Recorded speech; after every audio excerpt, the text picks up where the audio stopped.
થોડાક સમય અગાઉ ક્ષત્રિય આગેવાન પીટી જાડેજાને અરેસ્ટ કરવામાં આવ્યા છે। ગુજરાત પોલીસે તેમની પાસા હેઠળ ધરપકડ કરીને તેમને સાબરમતી જેલમાં ધકેલી દીધા છે। અમરનાથ મંદિરમાં આરતી ના કરવા મુદ્દે પીટી જાડેજાએ ધમકી આપી હતી। આ બાબતે રાજકોટ તાલુકા પોલીસે કાર્યવાહી કરી છે। તો હવે આ મામલે ક્ષત્રિય સમાજના મહિલા આગેવાન પદ્મિનીબા વાળાએ ચીમકી ઉચ્ચારી છે કે જો 24 કલાકમાં ન્યાય નહીં થાય તો ફરી એકવાર આંદોલન કરીશું।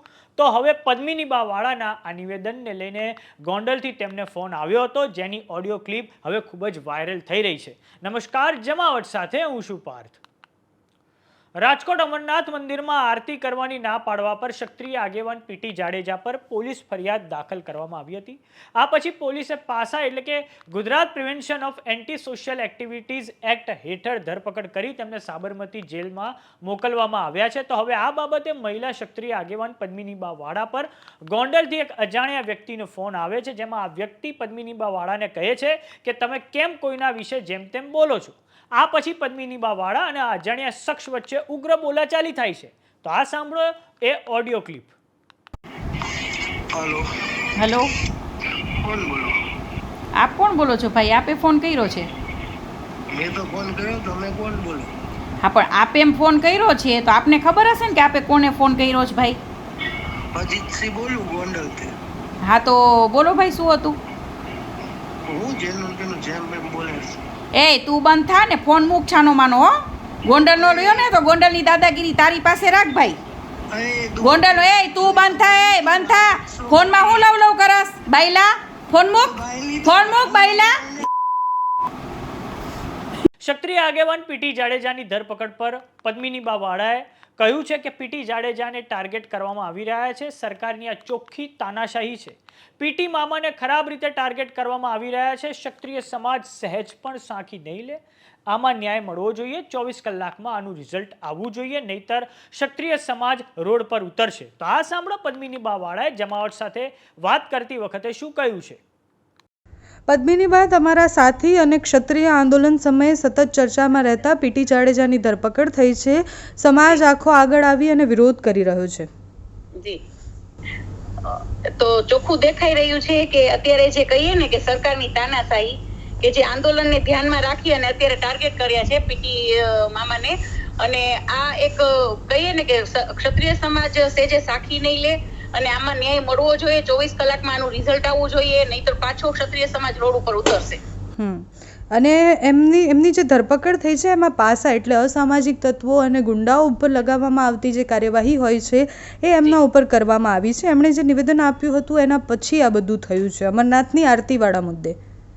જી, એવું મને તો નથી લાગતું કે એવા કોઈ ગુના કર્યા છે કે તાત્કાલિક પાસા કરવામાં આવી, એવો કોઈ ગુનો નથી। અને 7 વર્ષની સજા હોય એવો ગુનો હોય, આ તો ટેબલ જામીન મળી શકે એવો ગુનો હતો। અને બીજું કે એક નોટિસ હતી, એ પણ 11 વાગે એમને આજે સવારે હાજર થવાનું હતું, વોરંટ પણ નહોતું પોલીસ પાસે, તો કેવી રીતના રાતોરાત એમની ધરપકડ કરી? એમના દીકરાનું પણ નિવેદન આવ્યું છે કે એમની તબિયત સારી નથી, બીપીની તકલીફ છે, અને છતાં પણ એમની ધરપકડ કરવામાં આવી છે। એમને ત્યારે 400 બીપી હતું। પીટી મામાએ કીધું પણ ખરા કે ભાઈ મને એકવાર હોસ્પિટલ જવા દો, છતાં પણ એમને હોસ્પિટલ પણ નતા પહોંચાડ્યા અને સીધી એમની ધરપકડ કરવામાં આવી। સમાજ હવે શું કરશે? કારણ કે આ તો ગુનો છે અને પોલીસે ધરપકડ તો કરી છે, વિરોધ કેવી રીતના કરશો? ક્ષત્રિય સમાજ જ્યાં સુધી ન્યાય નહીં મળે ત્યાં સુધી ચોક્કસપણે વિરોધ કરશે। ન્યાયમાં શું જોઈએ છે પદ્મિનીબા? ન્યાયમાં એક કહીએ ને કે તાત્કાલિક પીટી જાડેજાએ એવા ગુના નથી કર્યા, અને જે પાસા કરી છે તો બધા માટે ન્યાય સરખો જ હોવો જોઈએ। ઘણા ગુનાખોર એવા રેઢા ગુનેગાર ફરે છે, તો એ લોકો એક્શન નથી લેવાતી, અને જે અમારું ક્ષત્રિય આંદોલનને ધ્યાનમાં લઈ અને ટાર્ગેટ કરે છે એના માટે અમે ન્યાય માટે કહીએ છીએ। સમાજમાં પણ આમ તો બે અલગ અલગ જૂથ પડી ગયા છે, તો શું લાગે છે આખો સમાજ ભેગો થશે પીટી જાડેજા માટે? હા જી, ચોક્કસપણે અમને એવી આશા છે કે આખો સમાજ ભેગો થશે। ઓકે, અને પદ્મિનીબા, જો ન્યાય નથી મળતો તો શું કરશો? તો બીજેપીને આવનારી ચૂંટણીમાં ઘણું બધું ભોગવવું પડશે। 400 પાર નથી થઈ શકે, હવે 200 ની અંદર આવી જશે। Okay, thank you so much Padminiba. ક્ષત્રિય આંદોલનના નેતા પીટી જાડેજા ફરી એકવાર વિવાદોમાં સપડાયા છે, કેમ કે જસ્મીન મકવાણા નામના વ્યક્તિએ રાજકોટ તાલુકા પોલીસ સ્ટેશનમાં તેમની વિરુદ્ધમાં ફરિયાદ નોંધાવી હતી. થયું છે એવું કે રાજકોટમાં 150 ફૂટ રિંગ રોડ પર બિગ બજારની પાછળ અમરનાથ મંદિર આવેલું છે. મંદિરમાં મહાઆરતીનું આયોજન કરવામાં આવ્યું હતું. તેની માટે મંદિર બહાર બેનરો પણ લગાવવામાં આવ્યા હતા, પરંતુ જસ્મીન મકવાણા નામના વ્યક્તિએ પોલીસ સ્ટેશનમાં ફરિયાદ નોંધાવી છે કે ક્ષત્રિય આગેવાન પીટી જાડેજાએ મંદિરમાં આરતી બંધ કરવા ધમકી આપી છે. સાથે જ મંદિરની બહાર જે બેનરો હતા તેને પણ કઢાવી નાખવામાં આવ્યા છે. તો હવે આ બાબતે પોલીસે કાર્યવાહી કરતા ક્ષત્રિય આગેવાન પીટી જાડેજાની ધરપકડ કરી છે.